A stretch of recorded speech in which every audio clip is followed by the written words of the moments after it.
Okay, chapter 14 of The Ultimate Evil by Maury Terry. Let's see if we could do this without my phone cutting off. A matter of murder. A crashing thunderstorm raged in the early evening darkness as the jet bucked its way toward the small Minot airport. Outside the cabin windows, jagged bolts of lightning stabbed the inky summer sky. See that, Hank? They know we're coming. The witches of Minot are out to get us. Sinodi trying to balance a teetering glass of wine as the plane shuddered in the buffeting wind, laughed nervously. Until I saw him at the ticket counter in New York, I didn't know if the detective would make the trip. Only at the last minute did he receive his superior's permission to go. He even held a pre-departure phone conference with Detective Captain John Plankster, not mentioning he was traveling with me. And so, once again, as had occurred 18 months earlier in Westchester, the Son of Sam case was technically reopened. Come on, Sinoni chided. You're not afraid of those witches, are you? Screw the witches. It's this weather that's somewhat unnerving, I answered as the jet dipped again. The trip had been a long one. We'd changed plans in Minneapolis and stopped at Grand Forks, North Dakota before encountering the storm. The pilot announced we were circling Minot and would land from the west to escape the frightening weather. I wonder what's waiting for us down there, Hank said. The ground, I hope, and after that I don't know, but there's a lot to learn. I just hope the hell we can get it. Finally, we touched the runway and the plane lurched toward the terminal area. I'll bet the Pope took his flight once, and ever since he kisses the ground when he gets off the plane, I said as we braked to a halt. Ever-religious Hank shook his head at the blasphemy. At the exact moment we stepped into the rainy night, I thought there was some ironic truth to the Pope comment as a brass band began playing in front of the terminal. Some covert intelligence trip this is, Sinodi shouted over the din. They sent out an orchestra to meet us. Actually, the group was assembled to welcome a local politician. Once inside the terminal, I heard a familiar twang. Hey, you guys, looking for a couple of cops? It was Terry Gardner, accompanied by Mike Knoop and Jeff Neese. How do you know it was us? Hank asked. The plane was full. That's why we're cops. Gardner grinned. Gardner, 29, was an Air Force Vietnam veteran who joined the Ward County Sheriff's Department in 1973. Born in Illinois, he spoke with a pronounced Midwestern lilt, and a cowboy hat he wore complemented the effect. Sinodi promptly anointed Gardner with nicknames, dubbing him both McCloud and Deputy Dog for the cartoon character. Well, partner, Hank drawled in Bronxonese, we got a horse named Maverick in the NYPD. You should come on all in to New York and ride him right through the front of one police plaza. Yeah. Shit, I should have done that with car. I should have done that with a car file last year, Gardner agreed. When I get to New York, I'll bring Knoop here with me. Need somebody to wade through that mess with you guys made back there? Mike Knoop laughed easily. He was tall, husky, and bespectacled. At 30, he was a veteran Minot police officer. Like Gardner, he spoke with a Midwestern flair, but unlike Gardner, he rarely raised his voice above a low decibel. While the cops bantered, Jeff Neese pulled me aside and we exchanged greetings. His work on the case was extremely helpful, and I thanked him for contacting me after reading the AP Dispatch about the Moskowitz article. Enough of this stuff, Gardner said. Let's get the hell out of here and get you folks to your motel. Minot is a small city, its population about 33,000. It is situated 1,600 feet above sea level on the banks of the Souris River, 100 miles north of Bismarck and about 50 miles south of the Canadian border. Its summers are short and pleasant, its winters long and bitterly cold. In farm country, Minot is surrounded by miles of open rolling plains and an occasional large scenic lake. The Air Force base where John Carr died is about 13 miles north of the city.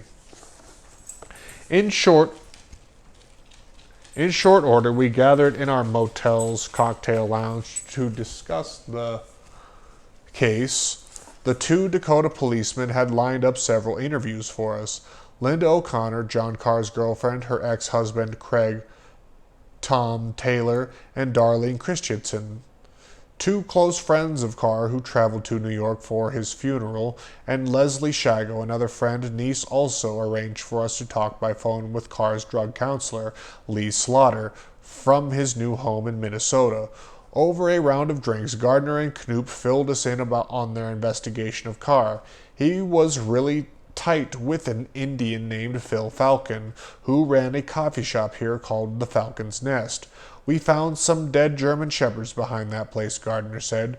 That goes with what you found in New York. Falcon was into the occult. He's out west now. He left here about a year before Carr became oatmeal. There was a group of about 8 or 9 of them, Knoop continued. Dope dealing, Satan rituals, you name it. Carr was a dealer and a user. Where'd they meet? I asked. Beside the Falcon's Nest, they had rituals at some old farm somewhere out of town, Gardner said. There's a guy named Donnie Boone who's split from here. He was in it. He was decapped in a car wreck in Arizona in '76. And then there's Jerry Berg, who used to live in Bismarck but came up here to Minot State College and stayed. He and his buddy, Larry Milenko, were in the cult scene with Carr, along with a guy called The Wiz, Knoop added, and there were some others too, who were minor players. What about Carr and Berkowitz? Sinodi asked. Our investigation showed they knew each other, and Carr admitted it, Gardner answered. Well, Berkowitz admitted knowing Carr too, I said, and both these admissions came at different times in different parts of the country. That argument is over. Besides Carr, could any of these others have come to New York for the Sam shooting? Sinodi wanted to know. It's possible, Knoop replied. We can't prove it, but it's not off the wall to think they might have. We know John was back there to be available for 4 or 5 of the shootings, including that one where the 2 girls were shot on the stoop. Yeah, that's one I'm very interested in concerning John, I said. He fits the description. He was left-handed and he was in town. They had a witness who saw the shooter split carrying the gun in his left hand. What about Rockman? Hank demanded. How the hell did you get him? Gardner chuckled. I talked to Craig O'Connor, who told me Carr was afraid of a Rockman. I thought he said Rockman. I even put it in my notes that way. Carr said a Rockman is going to kill him, apparently a musician. I looked at Gardner. And you say New York cops are turkeys? Shit, Craig didn't know anything but that statement. Anyway, I then found some local girls named Harless who knew Carr and was into the occult. She gave me some cult dope about Carr and said Rockman was a dude who came out here on occasion in order to see John. Why? Sinodi asked. Maybe dope, but we don't know for sure. He spent about a week here, and then John went back to New York with him in late October '76, just after he left the service. Rockman, I teased. Who do you think it was, David Bowie? Goddamn, Gardner said. It was just me and Knooper here trying to dig up all this information. Geitzen didn't give a damn once the first week of interviews was over. He said it was New York's problem, and look how they handled it. Down the hatch.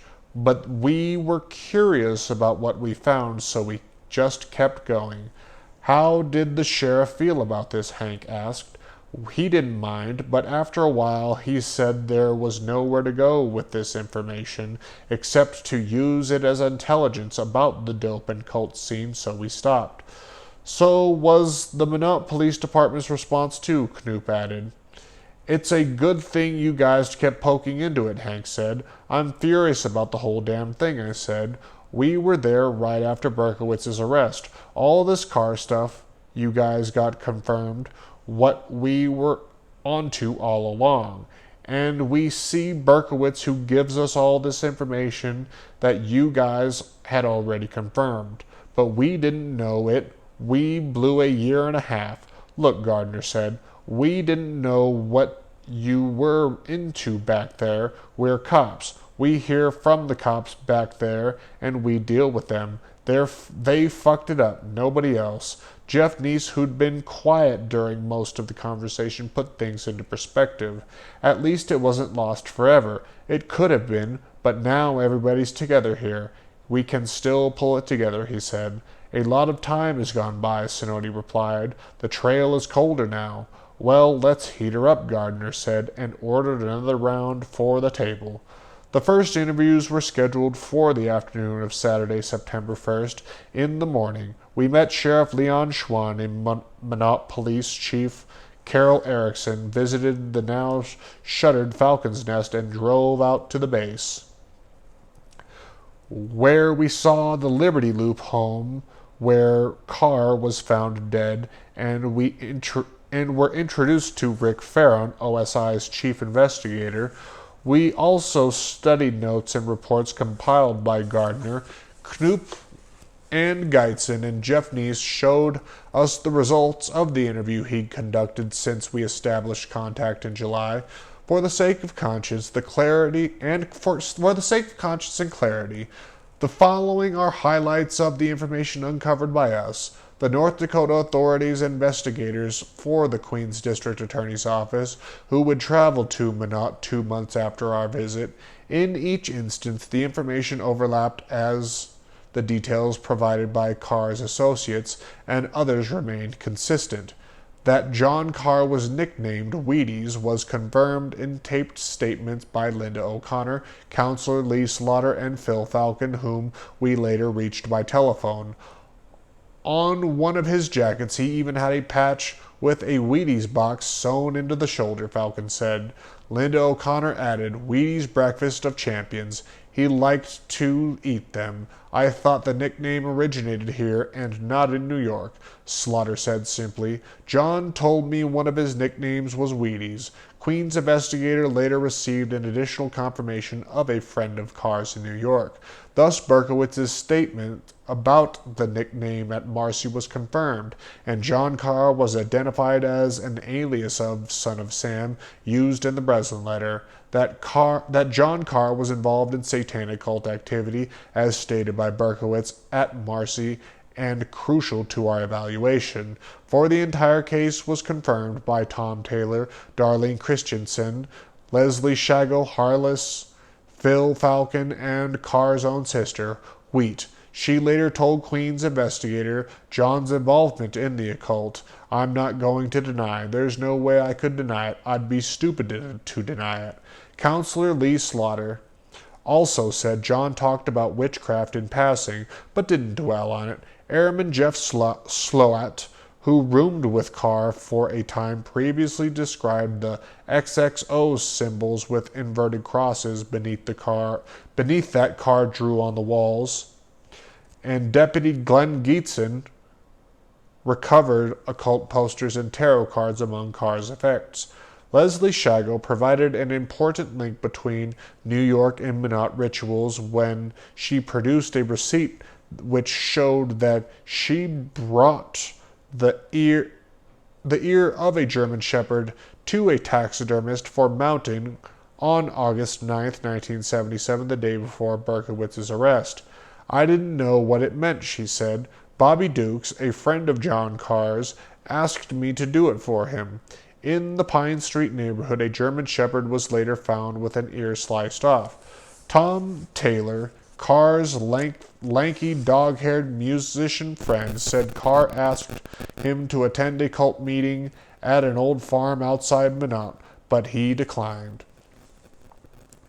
But perhaps the most graphic description of Carr's cult activities came from his dark-haired Indian friend Phil Falcon. In a recorded interview with me, Neese and Jack Graham of the Minot Daily News, Falcon said he kept a list of the demons of hell on him, and to gain power over people, to put a curse on them, he'd go out and bury shit on their lawns. He thought this was some black magic curse. He was a Satanist.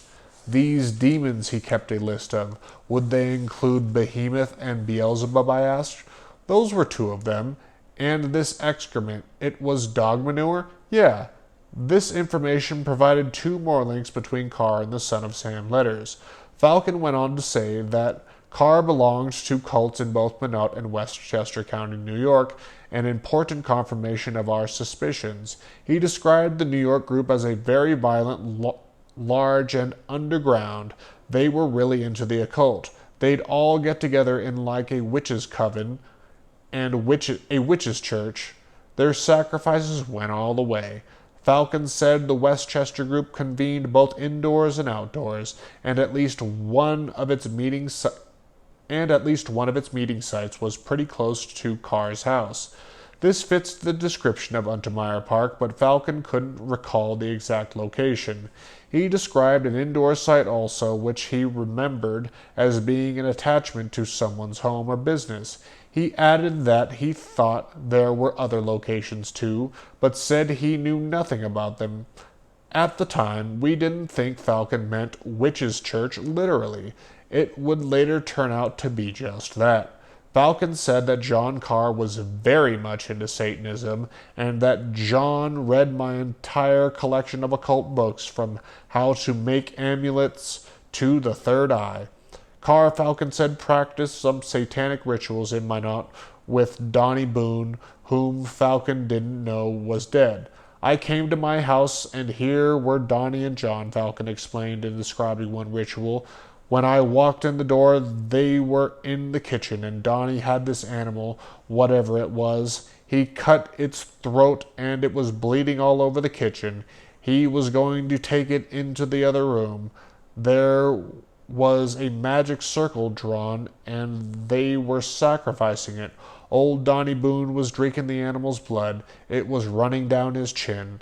Falcon said he put a stop to the ritual and threw Carr and Boone out of his house. It was an unbelievable mess to clean up.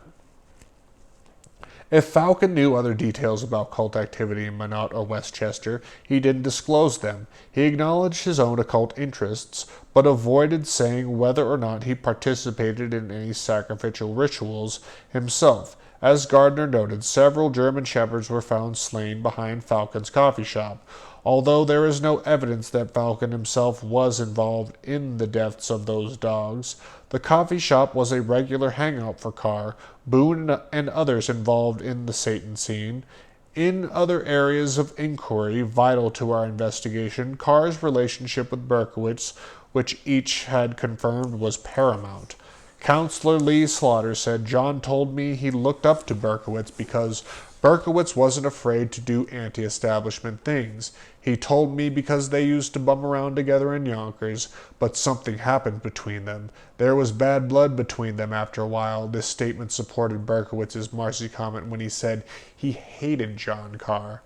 Slaughter added that Carr had a tremendous amount of detailed knowledge of the 44 shootings, like the kinds of cars the victims were in and things like that. He said he knew more about the Son of Sam case than the police did. He also alluded to being at the crime scenes, but his inference was subtle. He didn't actually say he was, Slaughter then said. I told all this to a New York detective who called me and asked me about John shortly after his death. I don't remember the detective's name. Phil Falcon made a significant statement. He never called him David or Dave. I didn't know it was Berkowitz. He just used to talk about his friend Berkey in Yonkers. So as Berkowitz knew Carr's nickname, so did Carr know Berkowitz's, one of which was, in fact, Berkey.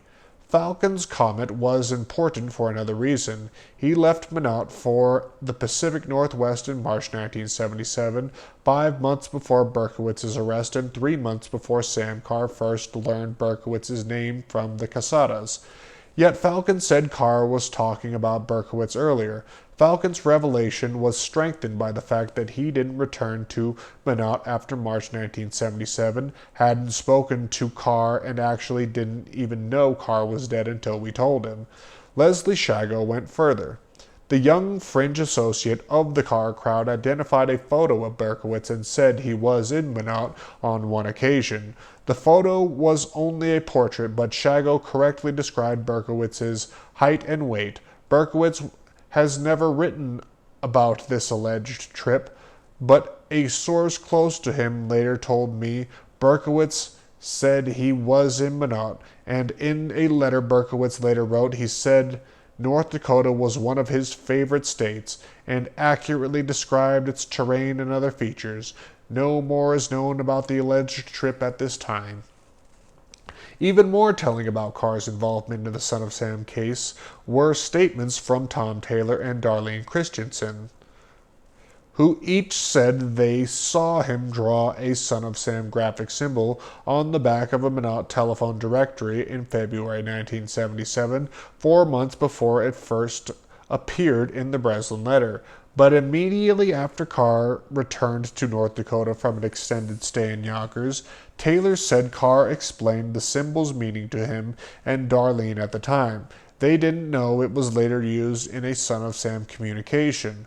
Linda O'Connor, Carr's auburn-haired girlfriend, added that John once wrote a poem dedicated to her husband, Craig, in appreciation of his acceptance of her relationship with John.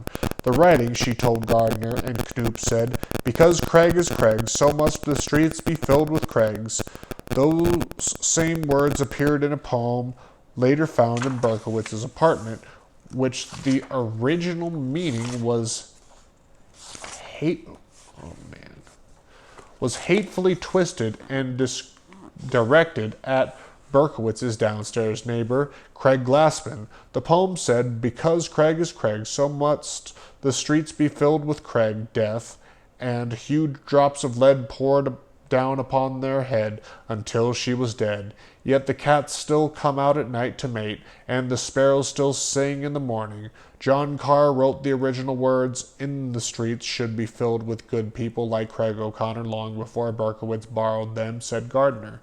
Linda O'Connor also reported to Gardner, Knoop, and the Queen's investigators that she saw a receipt for a .44 revolver in the glove compartment of John Carr's auto. She couldn't recall if the receipt was for a Charter Arms .44 or a Colt model. Along those lines, Tom Taylor said that he personally picked up and examined .44 caliber ammunition in Carr's Minot apartment. They were Winchesters, he said. He also stated that Carr had a large handgun, although he wasn't certain whether it was a .44 or a .45, as he hadn't actually held a weapon. "But I never saw any .45 ammo around," he said. Bill Falcon also said that Carr owned either a .44 or a .45. A potentially important link to the .44 ammunition is the fact that Berkowitz, via Billy Dan Parker, purchased .44 Winchester bullets. He purchased .44 Winchester bullets in Houston, according to a federal report. But when arrested, Berkowitz had only Smith & Wesson .44 bullets in his confession.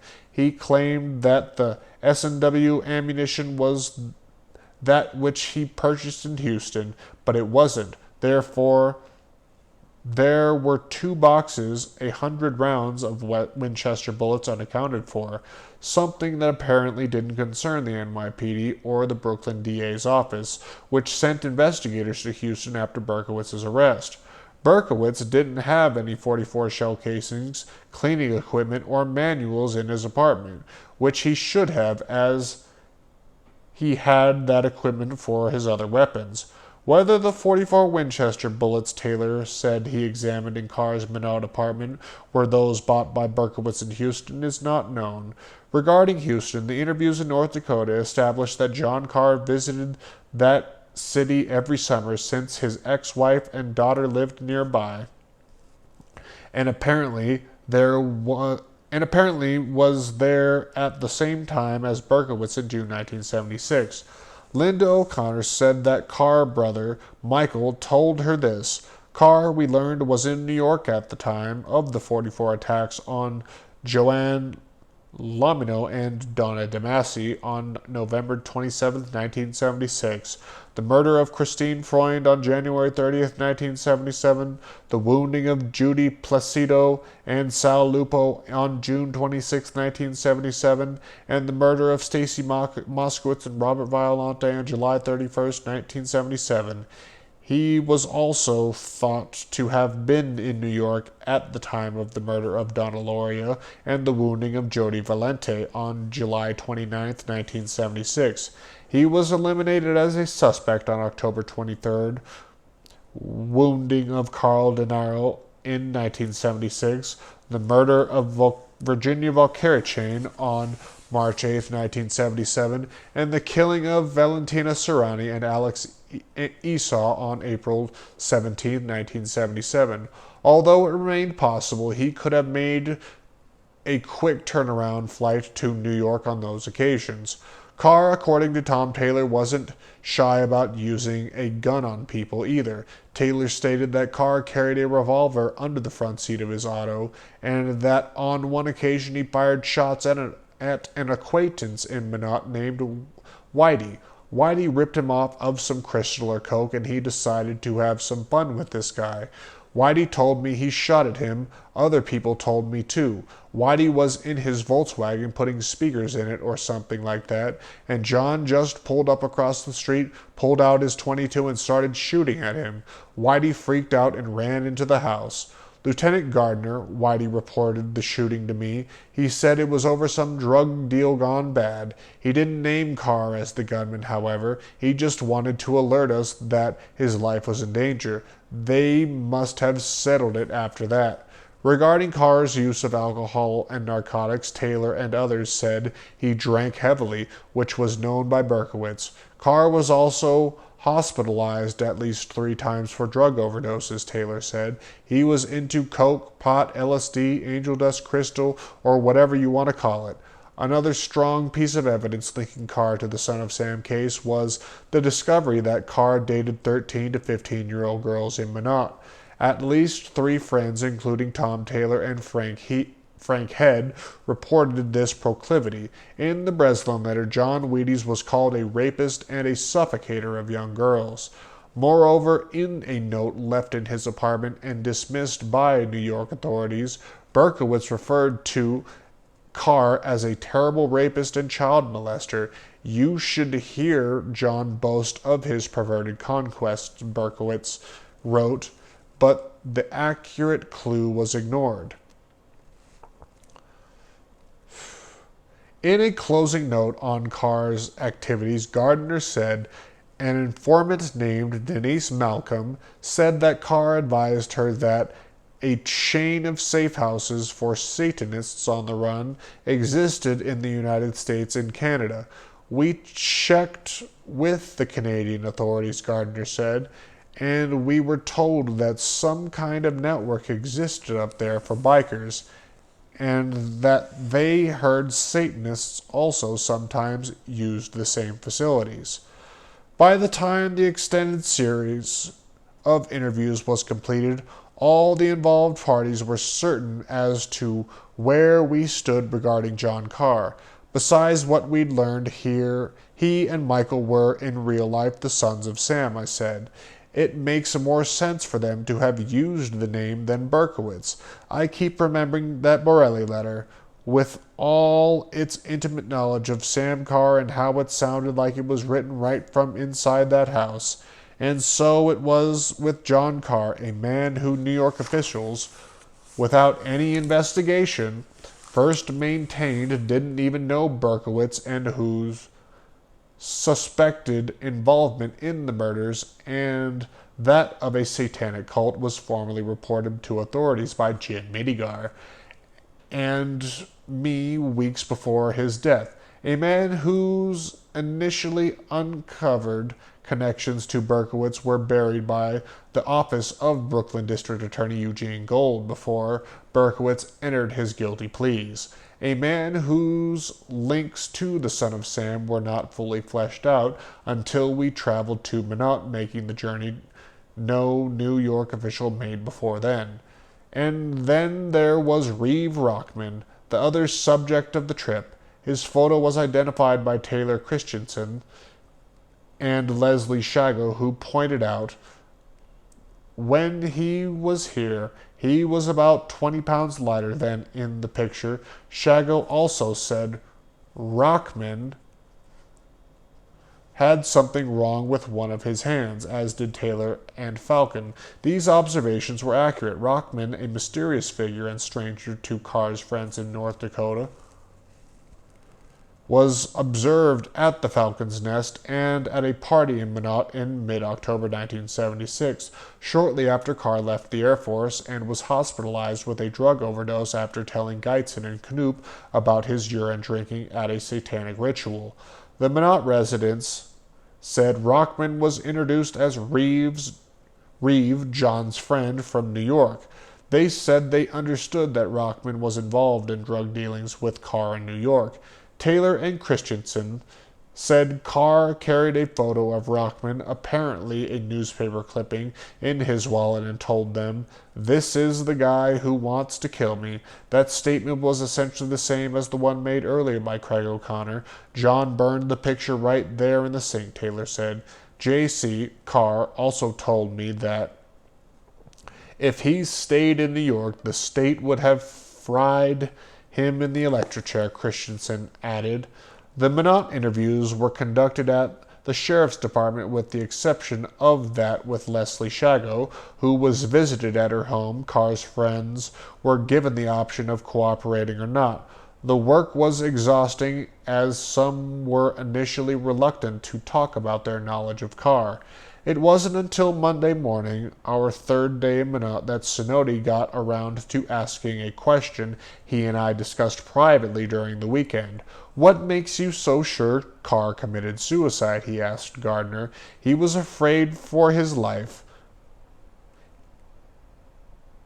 He was afraid for his life, afraid of Rockman, and who knows who else. Someone could have come out here to kill him after he cut out of New York. He was here 2 days. Why come all the way back here to kill yourself in your girlfriend's bedroom? He knew he was wanted for questioning, so there's no other reason others couldn't have found that out too. "Aw shit," Gardner replied. "I had a feeling this was coming. We're not certain he killed himself. We called it apparent suicide. It looked like he did it himself, but I can't swear that he did. I know Linda and Taylor and the others think it was murder. Based on all of this, it does look like we've got a motive for murder as well as suicide. But he knew he was wanted for questioning. That's a damn good motive for suicide too. He was a weak link, Terry said. He was found out. They could have knocked him off to block the trail." "Yeah," Hank added, "but they tried to make it look like a suicide so as not to defeat the purpose." "Don't look at me," Mike Knoop quickly said. "This was the sheriff's case, with some assistance from the Air Force." "I'll tell you," said Gardner. "I called Michael Carr that night to tell him of the death. Linda told me not to call Sam because he had a heart condition." "Heart condition? Now doesn't that sound familiar?" I said. "The Borelli letter," Hank said, nodding. "Let me finish," Gardner remarked. "Michael didn't sound surprised when I told him. He just said, 'Well, I hope he didn't suffer.' That's a strange thing to say." "A little hard," Jeff Neese agreed. "Maybe it was just because they knew of his drug problem and all that," I suggested. "But still, it was a very matter-of-fact way to put it." "There's something else I didn't tell you," Gardner said. "I didn't want to stir anything up about the murder. Nosing around after John's death, I got 3 anonymous long-distance calls. From the connections I knew, they were from a ways off. They were all from women, different women. One said, 'We got John and the gun was across his legs, and if you don't lay off, we're gonna get you.' Now, the gun thing wasn't public, so I didn't dismiss the call," Gardner continued. "The other 2 were tips. One said John had a .44 Bulldog, and the other said 3 .44s were bought down in Texas, one by Berkowitz, one for John, and one for someone else she didn't name. Put that with what Linda and Taylor said, I stated. What about it, Hank? More than 144? John was down there then. I don't know, Sinodi replied. Most of the bullets were pretty smashed up, and any 44 Bulldog would have similarities. It's possible. How'd they get your name? Niece asked Gardner. It was in the New York Post, at least. We did the story, I said. Gardner then produced the photos of Carr's death scene. His head was practically blown off, and he lay on his face at the foot of his bed in Linda O'Connor's apartment. The rifle butt was perched across one leg. We think he sat on the bed, put the gun butt on the floor, and put the other end in his mouth and pulled the trigger, Gardner explained. The bullet split, and there were 2 holes in the ceiling above the bed. 2 holes, but 1 bullet? As long as you're sure, I said. But shouldn't the gun have hit the floor before he did? It's on top of him. Maybe it bounced off the wall and came back. There's only a couple of feet there between the bed and the wall, said Gardner, and maybe it didn't. Man, you guys are causing trouble, Gardner complained. Sinodi, a veteran homicide investigator, had another observation. I think the force of the shot of that 30-30 Marlin rifle should have blown back onto the bed, not forward onto the floor, unless someone was behind him propping him up. There's hardly any blood behind where he sat. Everything went forward, so the guy wouldn't have been covered with it. With that, Sinodi demonstrated his theory. Lying prone on the motel bed facing the foot of it, he told Gardner to take Carr's seated position. Sinodi then placed his hand on the small of Gardner's back, supporting him. He then simulated the gunshot. See, he'd start to go back, but the hand behind him would stop his motion, and he'd fall forward face down and to the left, just like the body did. I don't know, Gardner said slowly. I mean, what's old Johnny going to do? Just sit there and say, okay, now you get behind me? He'd have to be knocked out first, Hank answered, then propped up. They'd then set the rifle off with a stick or a broom handle or something. His face was blown off. No one would know if he was slugged first. And didn't Linda say he got a call about 8 o'clock before she went out, but didn't say who he talked to, I asked. Yeah, that's true. They could have found out then that she was going out for the night. Maybe it did happen that way, Gardner conceded.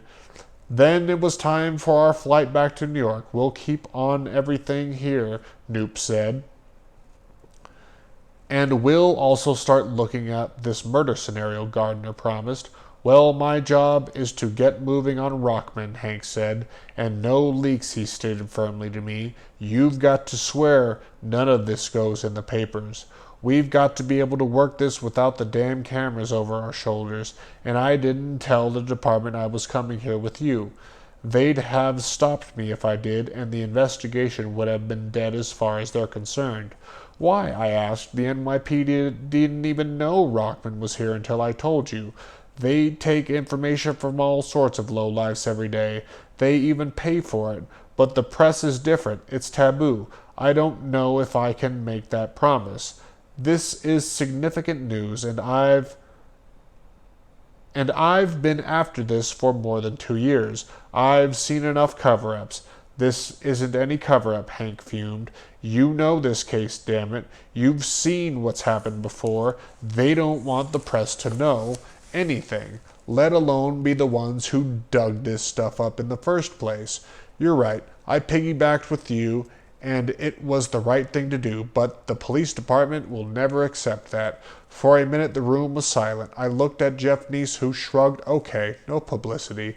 I then agreed we don't need the headlines right now. I think we all want to see some arrests. Nobody out here eliminated Michael Carr, and he was my top suspect coming in, so Midigar and I will get cracking on him. Jeff Neese nodded his assent. I'm in, Hank. My partner Jack Graham will be back soon. We'll keep doing our bit. I'm sure the paper will go along with whatever you want and Maury want to do.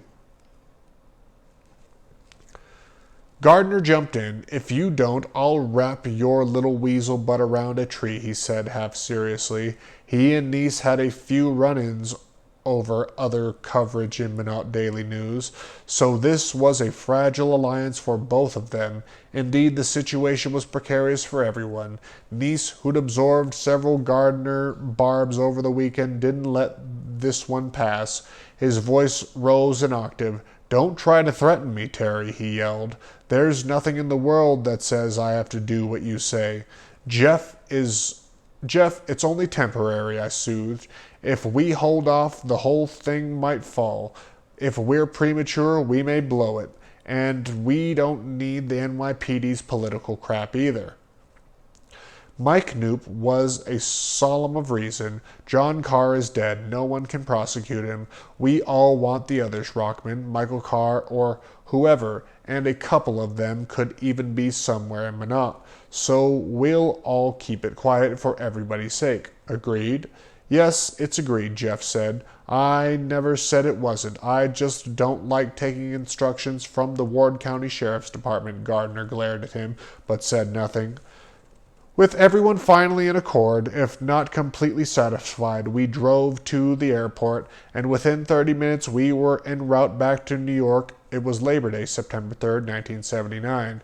It's a lot different than during that storm Friday night, Hank observed, as the sleek jet climbed through the marshmallow cumulus clouds. The witches of Minot didn't get us after all. As we settled back to doze, we didn't know that other demons, including deaths, would soon rise up to face us in New York. The fallout from our trip would stretch some 1,800 miles, and in Minot, now far below us in the warming sun, other tragic events would occur. In more ways than one, all hell was about to break loose. Well, it didn't shit out on us this time. Right on.